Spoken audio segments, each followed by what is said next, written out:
വലിയൊരു വാർത്ത വരുന്നുണ്ട്. നമുക്ക് ആ ബ്രേക്കിംഗ് വാർത്തയിലേക്ക് ഒന്ന് പോയി വരാം. പ്രിയപ്പെട്ട പ്രേക്ഷകരെ, നമ്മൾ ഇതേപോലെ ഒരു ബ്രേക്കിംഗ് വാർത്തയിലാണ് ഇ.പി. ജയരാജന്റെ എൽ.ഡി.എഫിൽ നിന്നുള്ള പടിയിറക്കം അറിഞ്ഞത്. നമുക്ക് എന്താണെന്ന് നോക്കി വരാം. ഇപ്പോൾ ദൃശ്യങ്ങളിൽ നമ്മൾ കാണുന്നത് ഇ.പി. ജയരാജനെ തന്നെയാണ്. ഇ.പി. ജയരാജനുമായി ബന്ധപ്പെട്ട എന്തോ ഒരു വാർത്തയാണ് ബ്രേക്കിംഗ് ആയിട്ട് വരാൻ പോകുന്നത്. ഇ.പി. ജയരാജന്റെ എൽ.ഡി.എഫിലെ പടിയിറക്കം ബ്രേക്കായി നൽകിയത് നമ്മളുടെ പൊളിറ്റിക്കൽ കറസ്പോണ്ടന്റ് ആർ ശ്രീജിത്താണ്. ആ ശ്രീജിത്ത് തന്നെയാണ് ഈ പുതിയ ബ്രേക്കിംഗ് വാർത്തയും പ്രേക്ഷകർക്ക് നൽകുക. ഇ.പി. ജയരാജനെ വിടാതെ പി. ജയരാജൻ, അതായത് EP. Jayarajan versus P. Jayarajan. വീണ്ടും വൈദേകം റിസോർട്ട് വിവാദം CPM സംസ്ഥാന കമ്മിറ്റിയിൽ വീണ്ടും ഉന്നയിച്ചിരിക്കുകയാണ് പി. ജയരാജൻ എന്ന വാർത്തയാണ് ആർ ശ്രീജിത്ത് നൽകാൻ പോകുന്നത്. പരാതിയിൽ നടപടി എന്ത് എന്ന് ആയിരുന്നു പി. ജയരാജന്റെ ചോദ്യം. പരാതി ഇപ്പോൾ പരിഗണിച്ചിട്ടില്ലെന്ന് നേതൃത്വം മറുപടി നൽകിയതായിട്ടും അറിയാൻ സാധിക്കുന്നു. ആർ ശ്രീജിത്തിന്റെ ബ്രേക്കിംഗ് വാർത്തയിലേക്ക്. ആർ ശ്രീജിത്ത്, വെരി ഗുഡ് മോർണിംഗ്. എന്താണ് ഇന്നത്തെ ശ്രീജിത്തിന്റെ ബ്രേക്ക്?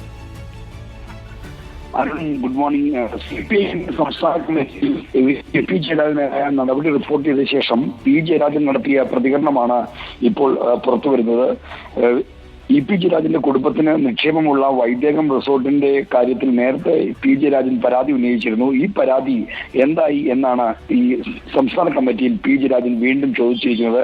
2022 നവംബറിൽ ചേർന്ന CPI സംസ്ഥാന കമ്മിറ്റിയിലാണ് വൈദേകം റിസോർട്ടുമായി ബന്ധപ്പെട്ട് അനധികൃത സ്വത്ത് സമ്പാദനം ഇ.പി. ജയരാജൻ നടത്തിയെന്ന ആരോപണം പി. ജയരാജൻ ഉന്നയിക്കുന്നത്. അന്ന് ഈ സംസ്ഥാന സെക്രട്ടറി M.V. ഗോവിന്ദന്റെ മറുപടി, പരാതി ഉണ്ടെങ്കിൽ നിങ്ങൾ എഴുതി തരൂ, അപ്പോൾ പരിശോധിക്കാമെന്നായിരുന്നു.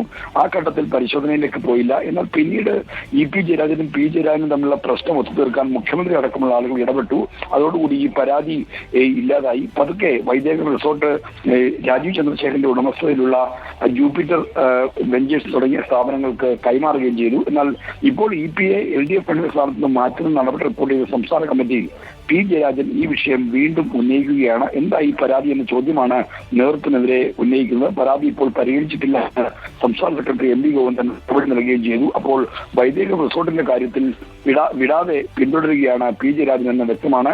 നേരത്തെ കണ്ണൂർ ജില്ലാ കമ്മിറ്റിയിലും പി. ജയരാജൻ സെക്രട്ടറി ആയിരിക്കെ കണ്ണൂർ ജില്ലാ കമ്മിറ്റിയിലും ഈ വൈദേകം റിസോർട്ടിലെ ഇ.പി. ജയരാജന്റെ അനധികൃത നിക്ഷേപത്തെ പറ്റിയും മറ്റും ഉള്ള ആക്ഷേപങ്ങൾ ഉയർന്നു. അന്ന് ഈ കണ്ണൂർ ജില്ലാ കമ്മിറ്റിയിൽ പരിശോധിച്ച് തീർപ്പാക്കിയതാണ് എന്നാണ് ഇ.പി. ജയരാജന്റെ വാദം.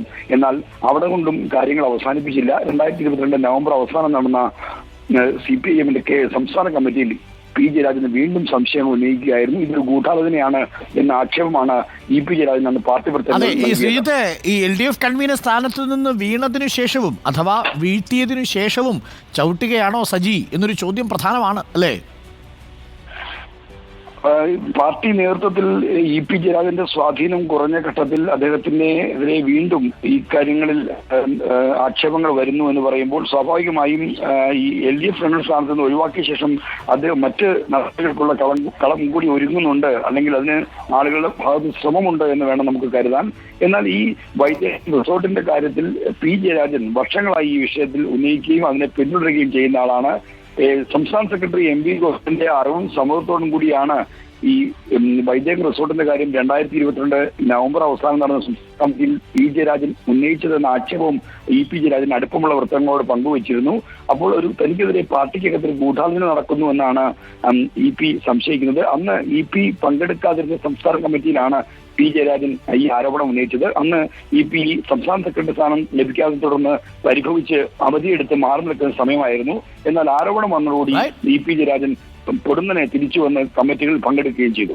ഓക്കെ ശ്രീജിത്തെ, ഞാൻ ഇടയ്ക്കൊന്ന് ചോദിച്ചോട്ടെ, നമ്മുടെ ആത്മകഥയുടെ പേര് വല്ലതും പുറത്തു വന്നിട്ടുണ്ടോ? ആത്മകഥയുടെ പേര് പുറത്തു വന്നിട്ടില്ല. ആത്മകഥയെ പറ്റി ഇങ്ങനെ ഊഹാപോഹങ്ങൾ മാത്രമേ ഉള്ളൂ. എഴുതുന്നത് എന്തായാലും ഇ.പി. ജയരാജൻ സ്വന്തമായി ഈ എഴുതാൻ സാധ്യതയില്ല. അദ്ദേഹം ആരുടെയെങ്കിലും കൂടി സഹായത്തോടു കൂടി ആയിരിക്കണം ഈ രചന നിർവഹിക്കാൻ പോകുന്നത്. ഇത്രയും വിവരങ്ങൾ ചോർത്തി നൽകുന്ന ശ്രീജിത്തിനെ തന്നെ സമീപിക്കാൻ സാധ്യതയുണ്ടെന്നൊരു കരക്കമ്പിയുണ്ട്.